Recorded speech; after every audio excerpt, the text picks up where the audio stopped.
Hey, what's up? My name is Steven, and this is the Nook Podcast. As we head for Christmas this year, I'm doing a special set of shows that will take a slightly unconventional look at this holiday.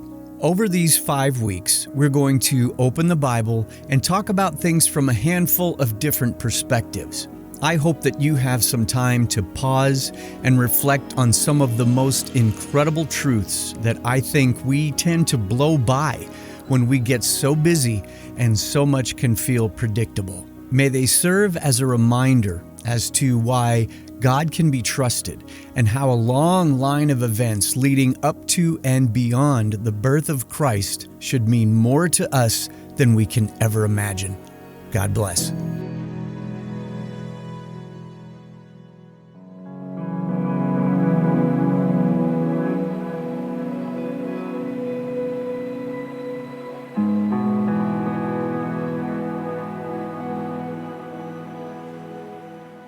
As long as I can remember, I have been fascinated with time travel. As a kid, I grew up watching TV shows and movies that fed my fascination. On Saturday mornings, I would watch Land of the Lost, featuring some of the worst animation the world has ever seen. But what did I care? I was 8 years old. 3 explorers in a raft plummet down a secret waterfall and find themselves in a prehistoric somewhere and are now forced to survive.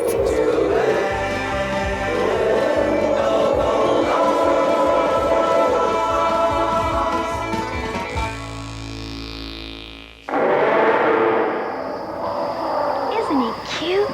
He may be cute, Holly, but he's still a dinosaur, and that makes him dangerous. I think I'll name him Spot. Spot? Are you kidding? That thing out there is bigger than any dog I've ever seen. It's a tyrannosaur. Come on, let's get going before he sees us. Come on. I was privileged to watch this juggernaut of storytelling for 3 years. A few years later, my mind was blown by a film called Time After Time. The time is 1893, and novelist and inventor H.G. Wells makes a startling announcement. Gentlemen, I am talking about traveling through time in a machine constructed for that very purpose. The first to use the machine, however, is Dr. John Leslie Stevenson, better known to history as Jack the Ripper. And what was to be a voyage of discovery, in an instant becomes a manhunt through time, from 19th century England to 20th century San Francisco. And I would be remiss if I didn't mention the Back to the Future trilogy. I'm Dr. Emmett Brown. I'm standing on the parking lot at Twin Pines Mall. It's Saturday morning, October 26, 1985, 1:18 a.m., and this is temporal experiment number 1. This brought me the best of both worlds by going backwards and forwards through time. My calculations are correct. When this baby hits 88 miles per hour, you're gonna see some serious...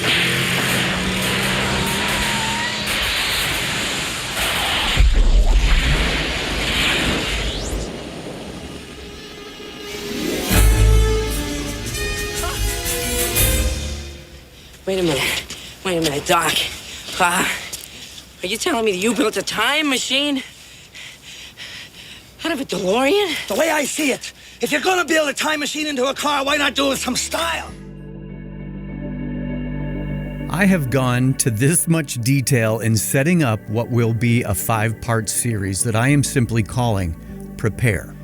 Now, I will probably have to be a whole lot more descriptive in my episode titles, or no one will have any idea where I'm going with this. But that's still what it's called. And my hope is that by the end of these 5 weeks, it will all make sense to you. As we prepare for the biggest push of the holiday season, I'm going to be taking a look back to reference a timeline that began more than 700 years before Jesus was born. Allow me to introduce you to Isaiah. I could take the next few weeks and do an intense study on this book of the Bible named after him, but for brevity's sake and keeping things in context for this series, I'll give you more of an overview and get to the point. Isaiah was a prophet. He saw and heard things that no one else did. His time as a prophet began with an unbelievable encounter with Almighty God that is chronicled in chapter 6. This chapter doesn't give any indication on how Isaiah found himself in the presence of God, but I wish they had. He was seeing the Lord on a high and lofty throne, and heavenly beings, each with 6 wings. 2 covered their faces, 2 covered their feet, and with the final pair, they flew around God's throne while calling to each other, saying, "Holy, holy, holy is the Lord of heaven's armies." Everything started to shake, and smoke filled the room.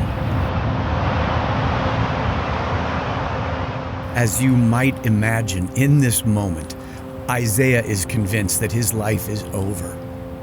He said, "Woe is me, my life is ruined because I am a man of unclean lips and live among a people of unclean lips." Then one of the heavenly beings flies over to him with a burning coal and touched it to his lips and pronounced that his sins had been removed. Then he heard the voice of the Lord ask, "Who will I send?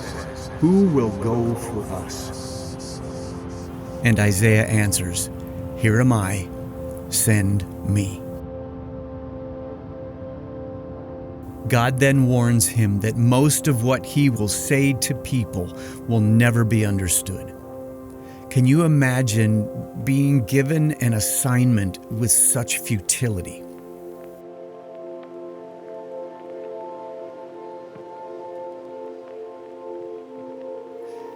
Later, in what would be Isaiah's greatest prophecies ever spoken, first in chapter 7, verse 14, he said, "The Lord himself will give you a sign.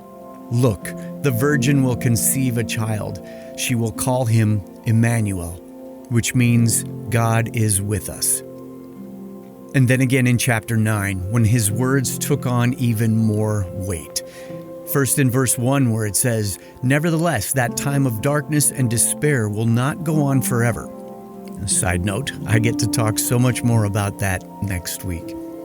And then in verses 6 and 7, Isaiah was seeing things so clearly in the future that he spoke of them as if they had already happened. "For a child is born to us, a son is given to us.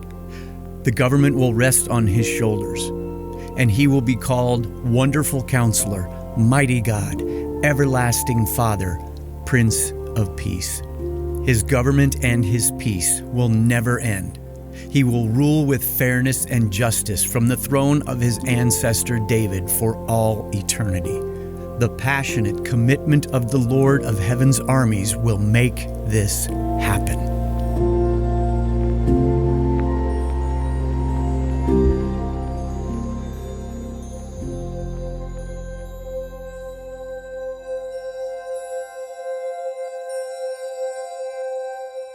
The birth of Christ didn't just happen out of the blue. It was all spoken of hundreds of years before it happened. Does that just blow your mind? We have the amazing privilege of being able to see this timeline from the perspective of history. This is the kind of thing that has been coming alive for me as I have gotten more accustomed to reading the Bible, seeing how it all points to one thing: the life, death, and resurrection of Jesus Christ.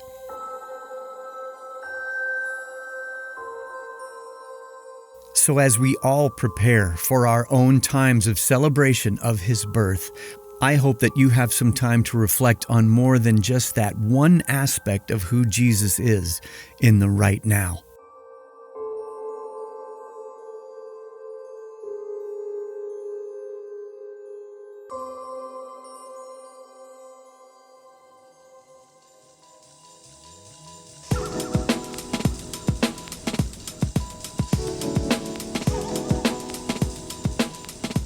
Thank you so much for taking this time-traveling journey with me. I've got links to the scriptures that I referenced in the show notes if you'd like to look them up for yourself. This series will continue each Monday through the month of December. Make sure that you are subscribed to the Nook on your favorite podcast app so that you don't miss any of it. 5-star ratings and a good review on Apple Podcasts makes it easier for people to find this show. I would so appreciate you taking a few minutes to do that. I also appreciate the folks who have shared these episodes with friends and family. Thank you so much for listening, and I will catch you here next time as we continue this special time of preparation in the Nook. The Nook Podcast is a production of Sozo Digital Media.